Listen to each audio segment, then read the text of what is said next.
안녕하세요. 웨더월드의 에디입니다.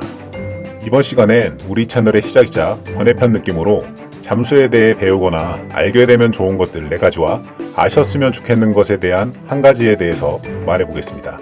마지막은 주제가 무거울 수 있으니 마음 편히 보실 분들은 넘겨주시고 여러분들의 의견도 댓글로 얘기해주세요. 혹시 이전 컨텐츠인 채널의 소개를 아직 안 보신 분은 먼저 보고 오시는 걸 추천드립니다. 첫 번째, 세상의 70%는 바다. 이 멘트는 우리 강사들이 영업할 때 많이 쓰는 말이기도 한데요. 지구는 70% 넘게 바다인데 여길 안 가본다는 건 인생이라는 책의 본론도 다 못 본다는 거랍니다. 뭐 이런 느낌으로요. 이게 맞기도 한 게 수중은 지역 따라 계절 따라 특별한 경험과 재미들이 있고요. 많은 분들이 수영 못하고 물 무서워하는데 배울 수 있냐 물어보시면서 그런 분들 가르치라고 있는 게 저희 강사들이라고 교육해드리면 처음엔 물 무섭다고 사다리 두 손 꼭 잡고 못 놓으시거든요. 근데 배워서 익숙해지고 나면 동남아로 혼자 여행 다니십니다. 특히 남자랑은 다르게 여성분들은요 혼자서도 엄청 잘 다니시더라고요. 그러다 다이빙 강사 하겠다고 다니던 회사 그만두는 분도 봤어요. 이걸 펀다이빙에서는 물뽕 맞는다고 하는데요. 합법적인 이라면서 왜 비싸고 무거운 장비들을 들고 물에 젖으면서까지 그러는지는 경험해본 사람들만 알 수 있는 것 같습니다. 두 번째, 물에서 태어나서 물에서 살아간다. 둘째는 첫 번째랑도 좀 겹치는 부분인데요. 우리는 엄마 배의 양수 속에서 태어나고 문명의 주변엔 항상 물이 있었듯 어릴수록 인간이 물을 좋아하는 건 본능인 것 같습니다. 가끔 성장 과정에서나 교육을 잘못 받아 물에 대한 트라우마가 있지만 않는다면요. 그래서인지 이 스쿠바를 배우고 나서 여건이 안 돼서 못하는 건 봤어도 싫다고 안 하는 건 거의 못 본 것 같은데요. 같은 스쿠바 안에서도 해양생물 관찰, 사진 촬영, 수중 유영, 탐사, 학술 연구, 성취감, 새로운 만남 등등 목표가 정말 다양합니다. 저처럼 직업이자 취미이자 인생이 되기도 하고요. 개인적으로 생각하는 좋은 점은 남녀노소 누구나 온 가족이 다 함께 할 수 있는 취미라는 건데요. 평생 버디와 함께 나중에는 아이들도 함께 할 수 있다는 게 가장 큰 장점이라고 생각합니다. 세 번째, 인생의 큰 위험 요소 제거. 의식주 해결하기에 급급했던 과거와 달리 요즘엔 여가 활동에 많은 시간을 할애하잖아요. 우리나라는 수면이 바다다 보니 많은 시간을 바다나 계곡 같은 물가에서 보내고요. 근데 이 물이란 게 알면 별게 아닌데 모른다면 엄청 위험합니다. 그래서 아무리 체력 좋은 사람이라도 물에 빠지면 허우적거리다 사고를 당하기도 하고요. 저 어릴 때까지만 해도 학교 끝나면 산 타고 옆 동네 넘어가면 강가에 같이 놀 형들이랑 친구들이 있다 보니 죽어라 놀면서 물에 대해 엄청 익숙했거든요. 그렇다 보니까 커서 훈련받을 때도 잡아서 막 물먹이고 자명하고 수중에서 괴롭히고 하는데 장난치는 것처럼 익숙했었고요. 아무튼 예전엔 이런 바다나 강, 저수지 출신들이 많았고 소위 강한 자들만 살아남았던 시대였다고 하잖아요. 근래엔 이게 좀 아닌 것 같습니다. 그런 만큼 물 관련 사고 예방도 많이 필요하다고 느끼고요. 그래서인지 요즘엔 어릴 때부터 생존 수영도 배우잖아요.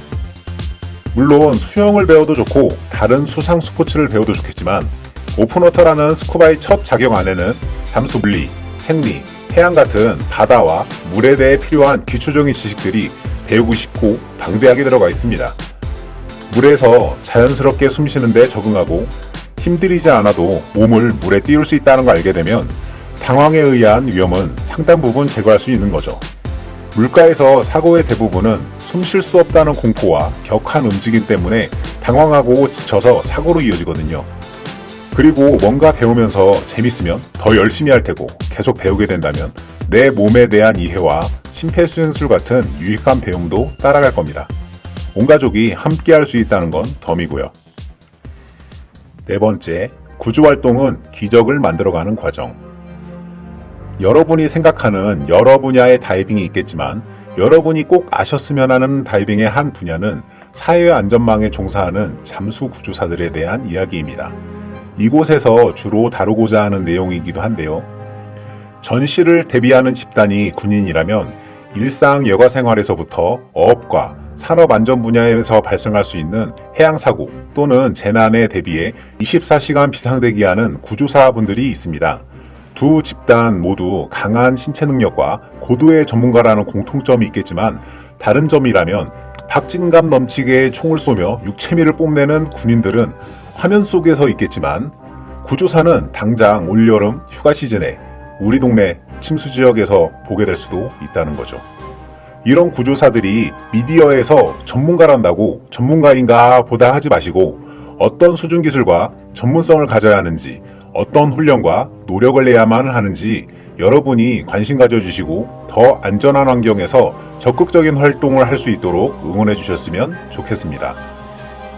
구조 현장에는 구조사의 안전확보라는 제1법칙이 있는데 만약 구조사의 역량이 안 된다면 어떤 현장이든 위험하다고 판단할 테고 보여지는 것이 필요하다면 실적 없이 손만 씻어 나오거나 미디어를 통해 상황이 위험해 구조 지연이라는 문구를 보게 될지도 모르니까요. 마지막으로 알아야 대처할 수 있다. 여기부터는 조금 무거운 주제가 될 수도 있는데요. 자격자나 직업인 분들에 해당하는 불편한 내용일 수도 있으니 여기까지만 시청하셔도 좋습니다. 좋아요와 댓글, 구독, 알림 설정 부탁드립니다. 보통 스포츠 등급의 수중 활동은 정해진 안전 범위에서 활동한다면 사고 위험이 매우 낮습니다. 하지만 그렇지 못한 경우도 존재하죠. 우선 일이 벌어졌다면 최대한 신속하게 적절한 대처를 해야 하지만 수중사고의 특징은 예후가 좋지 못하다는 겁니다.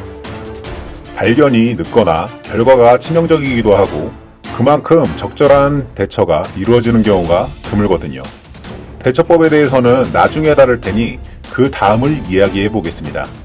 사고가 나게 되면 여러분은 참고인 또는 유가족으로 사법경찰이나 법조인들을 만나게 될 겁니다. 참고인 중에서는 가해자가 될 수도 있겠죠. 하지만 안타까운 건 대부분의 경찰이나 법조인은 수중에 대해 잘 모른다는 겁니다. 죽은 자는 말이 없는 법이고요. 산업 현장을 예로 들어 사고가 발생하면 사고 경위 조사는 당연하고 사용된 기체와 장비들 그리고 잠수사의 다이빙 컴퓨터를 확보하고 분석할 수 있어야 합니다. 그리고 현장 인적 구성의 적절성과 본인의 역할에 충실했는지 장비의 구성에는 오류가 없었는지 조작되거나 훼손된 부분은 없었는지 구체적으로 파악해야 합니다. 그걸 토대로 사고 경위와 진술과 현장이 일치하는지 확인해야 하죠. 하지만 제 경험상엔 사용된 장비는 다 고용주에서 챙겼다가 뒤늦게 국가수로 넘어갔고 사건 경위는 참고인들의 진술들 뿐이었습니다. 사실관계 신문 말곤 뭘 했는지 모르겠더군요. 고용주알, 산 사람은 살아야 하지 않겠냐? 였습니다. 변호사도 검사도 판사도 수중을 몰랐습니다. 그나마 해군 출신이라던 검사는 설명하면 알아듣긴 했지만 여느 수중 사고가 그렇듯 벌금형으로 형사가 끝났습니다. 하지만 유가족의 피난 노력으로 민사는 승소했죠.